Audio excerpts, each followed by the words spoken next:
Hello बच्चों, let's read the question. The question says the decreasing order of wavelength of infrared, microwave, ultraviolet and gamma rays is option A microwave, infrared, ultraviolet, gamma rays, option B infrared, microwave, ultraviolet, gamma rays, option C gamma rays, ultraviolet, infrared, microwaves and option D microwaves, gamma rays, infrared and ultraviolet.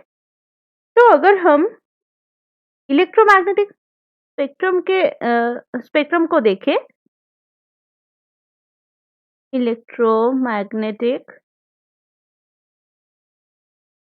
Spectrum, according to electromagnetic spectrum सबसे पहले आता है gamma rays, उसके बाद आता है x raise, उसके बाद आता है अल्ट्रावायलेट रेज, उसके बाद आता है विजिबल रेज,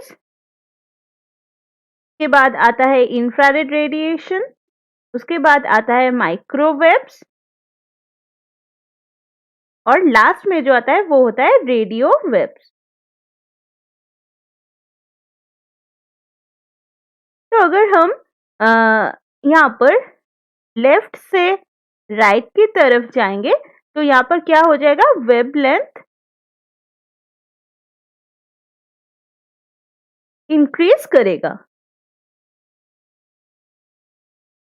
तो यहाँ पर जो लेफ्ट साइड में है उसका वेवलेंथ सबसे कम होगा और जो राइट साइड में जो वेव है उसका वेवलेंथ सबसे ज्यादा होगा।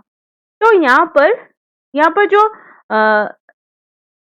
चारों वेव के बारे में बोला गया है, infrared, microwave, ultraviolet and gamma rays, इन चारों वेव्स का अगर हम वेवलेंथ को देखें और उसको डिक्रीजिंग ऑर्डर में अगर हम अरेंज करें तो क्या आ जाएगा, वेवलेंथ को यहाँ पर हम लैम्डा से लिखेंगे। तो हम क्या लिख सकते हैं, वेवलेंथ ऑफ माइक्रोवेव वो होगा सबसे ज्यादा, उसके बाद आएगा wavelength of infrared,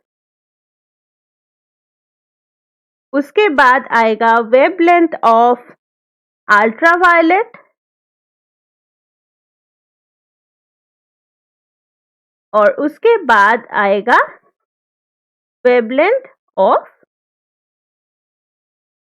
gamma rays. तो यहाँ पर हमारा जो ऑप्शन ए होगा वो होगा करेक्ट, क्योंकि माइक्रोवेव का जो वेवलेंथ है वो सबसे ज्यादा है, उसके बाद आएगा इंफ्रारेड रे का वेवलेंथ, उसके बाद आएगा अल्ट्रावायलेट रे का वेवलेंथ और लास्ट में आएगा गामा रे का वेवलेंथ।